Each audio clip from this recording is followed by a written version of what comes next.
আমরা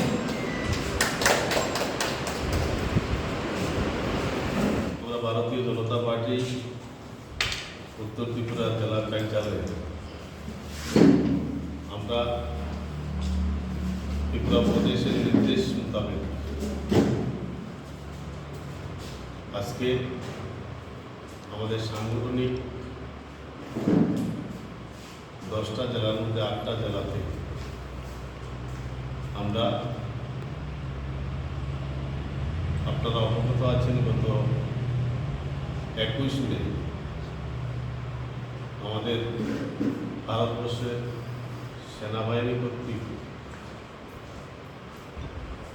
মাওবাদী ওয়ান্টেড যে সন্ত্রাসবাদী সমেত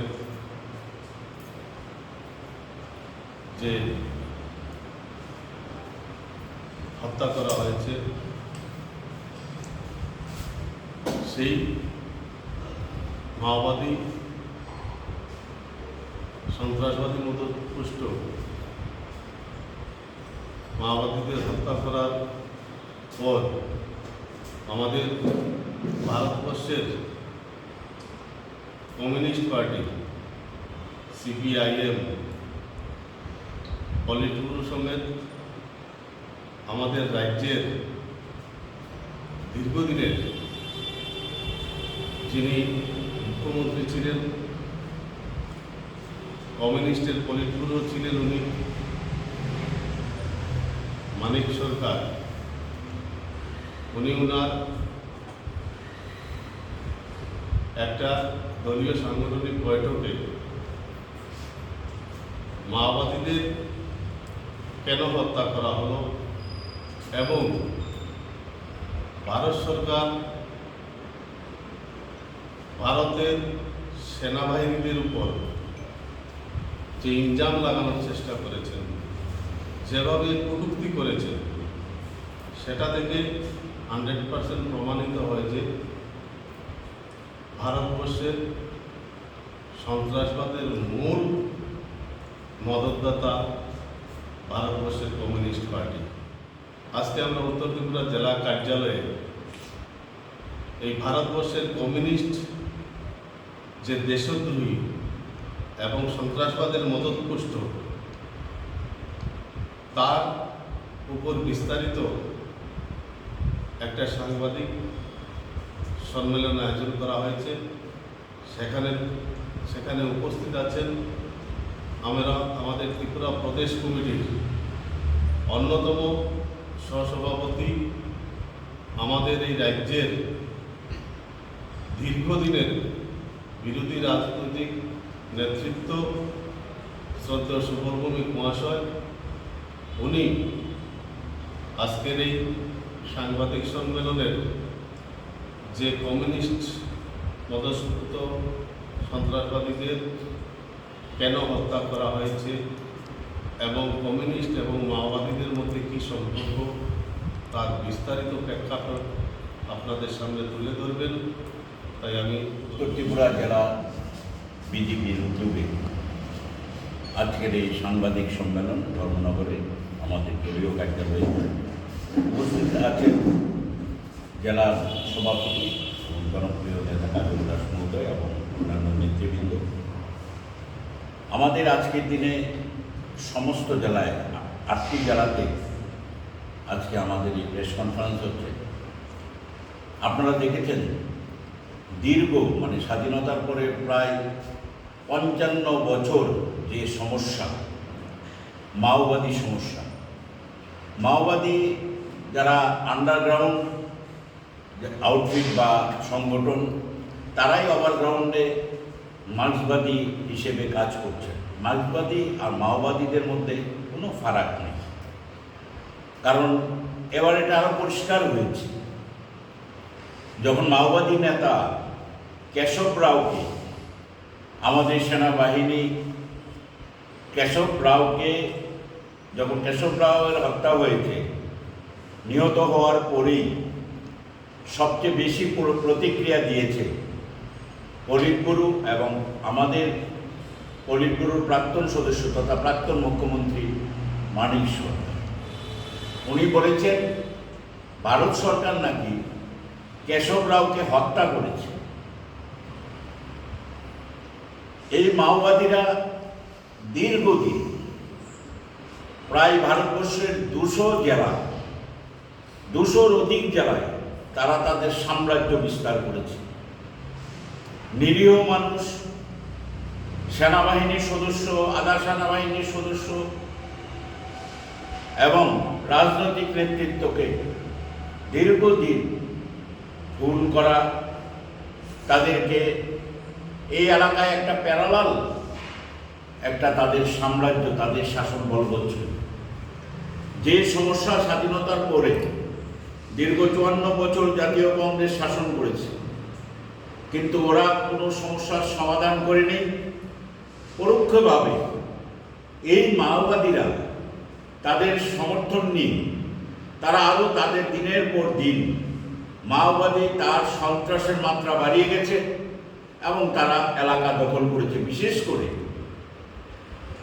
অন্ধ্রপ্রদেশ, তেলেঙ্গানা, মহারাষ্ট্র, মধ্যপ্রদেশ, উড়িষ্যা, বিহারের একটা বিরাট অংশ নিয়ে তাদের সাম্রাজ্য ছিল।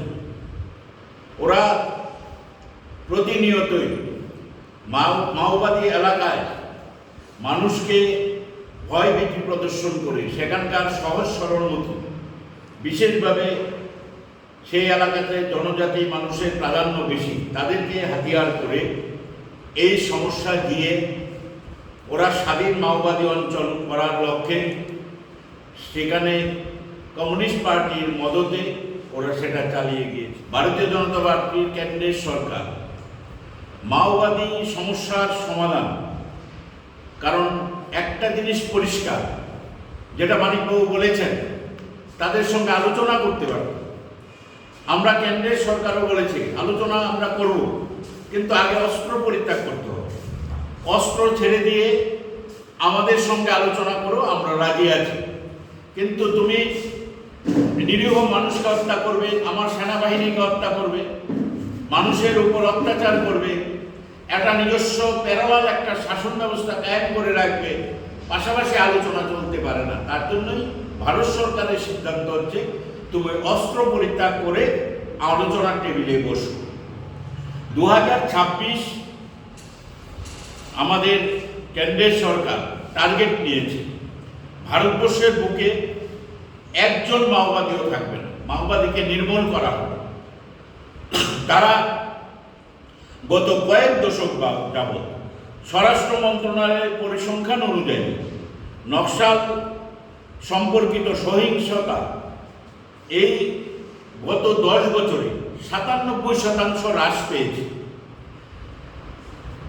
এবং ইউপিএ শীর্ষ বছরগুলোর তুলনায় ইউপিএ সরকার, আপনারা জানেন কংগ্রেসের সরকার, ইউপিএ সরকার থাকার সময় যেভাবে নিরাপত্তা বাহিনীর মৃত্যু হার প্রায় 85% কমিয়ে এনেছে আমাদের ভারতীয় জনতা পার্টি সরকার।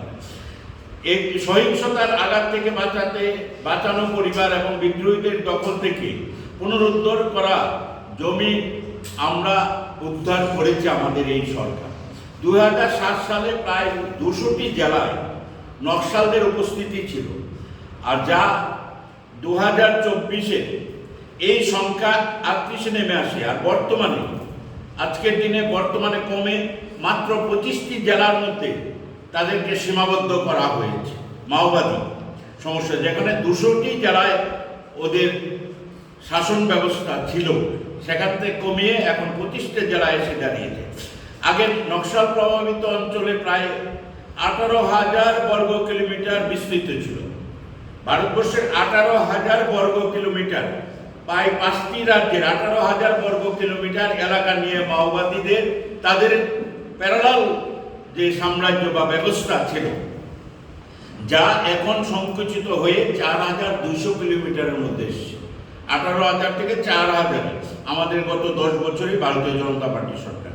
2010 সালে নকশালরা শুধু এক বছরে 1,936টি সহিংস ঘটনা করেছিল, সেখানে 2024-এ কমে এক বছরে মাত্র 374টি হয়।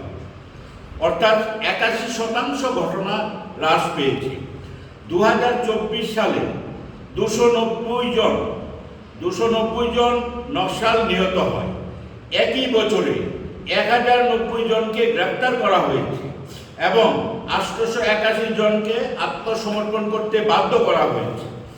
নকশালবাদ নির্মূলের ডেডলাইন ঘোষণার পর 24 আগস্ট 2024 থেকে, যেদিন এই ডেডলাইন ঘোষণা হয়েছে, 21 মে 2025-এর মধ্যে 287 জন নকশাল নিহত হয়, 865 জন আত্মসমর্পণ করতে বাধ্য হয় এবং 830 জনকে গ্রেপ্তার করা হয়। 1005 জন নিরাপত্তা কর্মী ও বেসামরিক নাগরিক নিহত হয় মাত্র এক বছরে 2010-এ, যা 2024 সালে সেটা কমতে কমতে দাঁড়ায় 185, অর্থাৎ 85% ঘটনা হ্রাস পায়।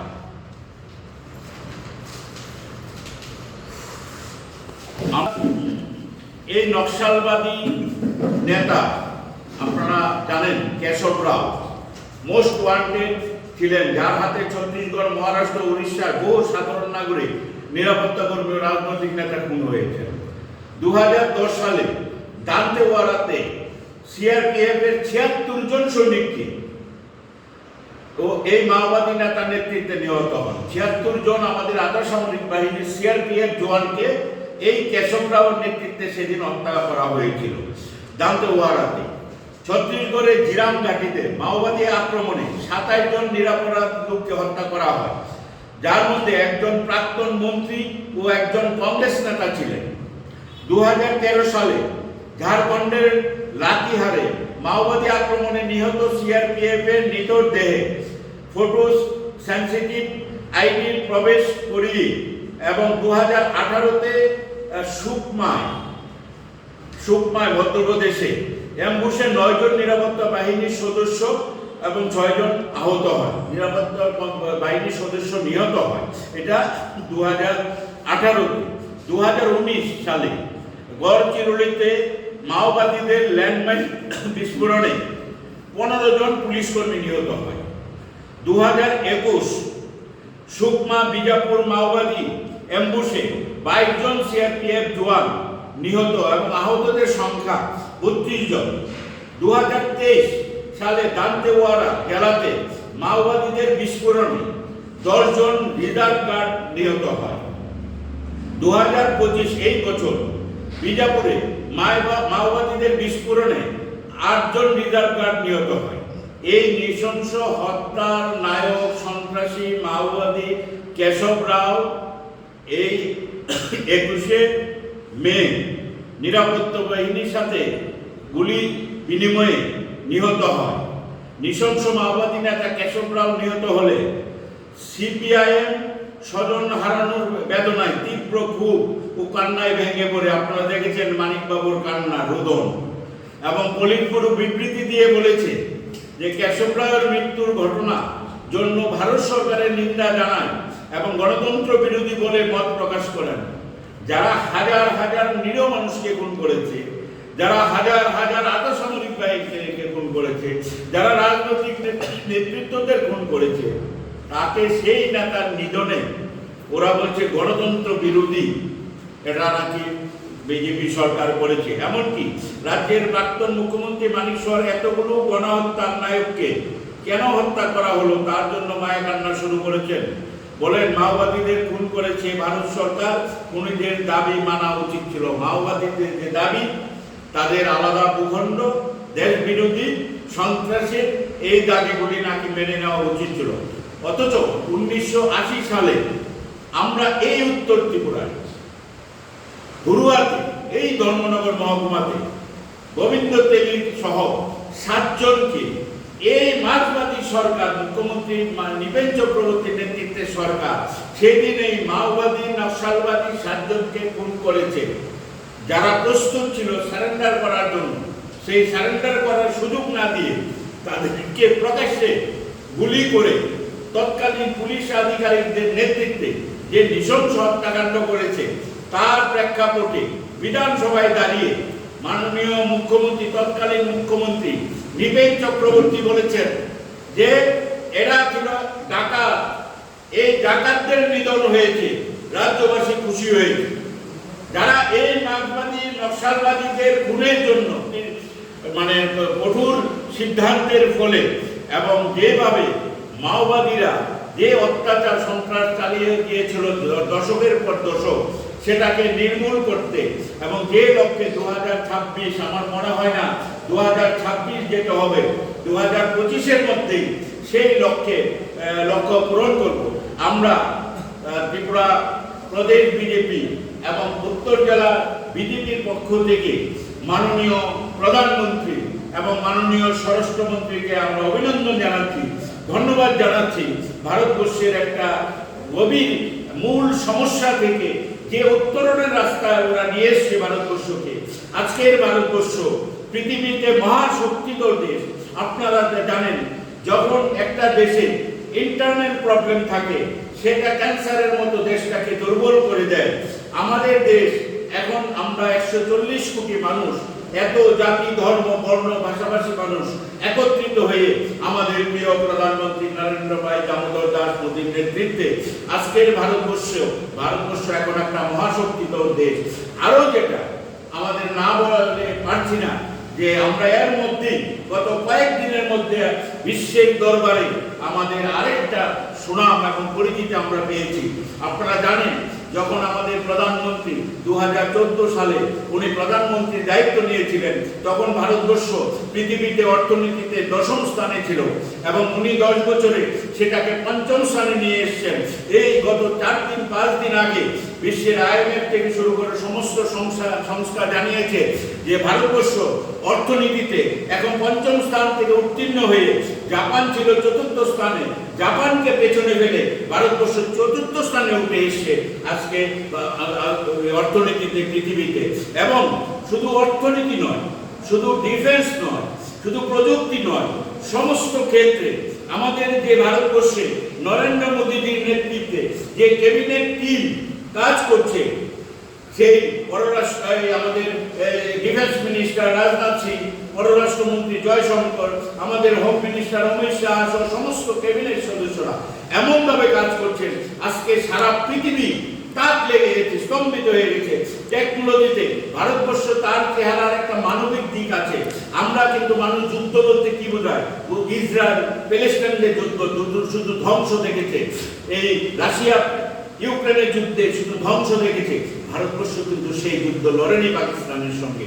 ভারতবর্ষ দেখে দেখে 9 খানা একদম পাকিস্তানের সুসংগঠিত লস্করি তৈবা, তালেবান সহ বিভিন্ন ISIS এর মদতে, তাদের সামরিক বাহিনীর মদতে, পাকিস্তান সরকারের মদতে যে ক্যাম্পগুলো, উগ্রপন্থী ক্যাম্পগুলো শুধু ভারতবর্ষকে লক্ষ্য রেখে জম্মু কাশ্মীরের মতো অস্থিরতা সৃষ্টি করার জন্য সেই ক্যাম্পগুলোকে এমনভাবে ধ্বংস করেছে, কোনো সাধারণ নাগরিক তাতে ক্ষতিগ্রস্ত হয়নি। 100 জনের অধিক সে উগ্রপন্থীকে মারা হয়েছে। সারা পৃথিবী তাক লেগেছে যে সাধারণ মানুষকে কোনো ক্ষতি না করে এমন পৃথিবী দেখেনি। পৃথিবী সাক্ষী রয়েছে যে নরেন্দ্র মোদীজির নেতৃত্বে আজকে সারা পৃথিবী ভারতবর্ষ নিয়ে আজকে ভারতবর্ষের পাশে দাঁড়িয়েছে এবং ভারতবর্ষ এখন সমস্ত রপ্তানি, অস্ত্র রপ্তানি সব দিকে এগিয়ে যাচ্ছে। আমরা নিশ্চিত এবং আমরা মনে করি আগামী 2 তারিখ এবং 3 তারিখ আমাদের সমস্ত মণ্ডলে, আমাদের মণ্ডল ভিত্তিক আমাদের র্যালি হবে, বাজার সভা হবে এবং সেখানেও আমরা এই যে বিভ্রান্ত করে দীর্ঘদিন কমিউনিস্ট পার্টি দেশকে দুর্বল করে এসে, আপনারা জানেন কমিউনিস্ট এখন পৃথিবীতে অপ্রাসঙ্গিক হয়ে গেছে। ভারতবর্ষ না, পৃথিবীর কোথাও এখন কমিউনিস্ট নেই। একটা টাইমে রাশিয়া, বুলগেরিয়া, হাঙ্গেরিয়া, রোমানিয়া, চেকোস্লোভাকিয়া থেকে শুরু করে লাটভিয়াকে বহু কান্ট্রিতে কমিউনিস্ট পার্টি ছিল। আমাদের দেশও পশ্চিমবাংলার মতো এত বড় রাজ্য, কেরল, ত্রিপুরা এবং প্রত্যেকটা রাজ্যে কম বেশি বিধায়ক এমপি ছিল। আজকে কিন্তু সেই কমিউনিস্ট পার্টি পশ্চিমবঙ্গে নেই, ত্রিপুরায় নেই, আজকে টিম করে জ্বলছে কেরলে। এখন কোনো এমপি নেই তাদের রাজ্যের। আসামে একটা সময় 11 জন বিধায়ক ছিল, বিহারে 17 জন ছিল, উত্তরপ্রদেশে প্রায় 14 জন বিধায়ক ছিল। আজকে সবগুলো রাজ্য থেকে মুছে গেছে কমিউনিস্ট পার্টি। কমিউনিস্ট পার্টি এখন ইতিহাস। কমিউনিস্ট পার্টি আর আগামী দিনে এই রাজ্যে ঘুরে দাঁড়াতে পারবে না। মানুষ রাষ্ট্রবাদী সরকারের পাশে আছে। রাষ্ট্রবাদী চিন্তার চেতনাকে হাতিয়ার করে মানুষ এগিয়ে যাচ্ছে ভারতীয় জনতা পার্টির নেতৃত্বে। আমরা নিশ্চিত এই কমিউনিস্ট ত্রিপুরা রাজ্য থেকে চিরতরে মুছে যাবে। সবাইকে অসংখ্য ধন্যবাদ।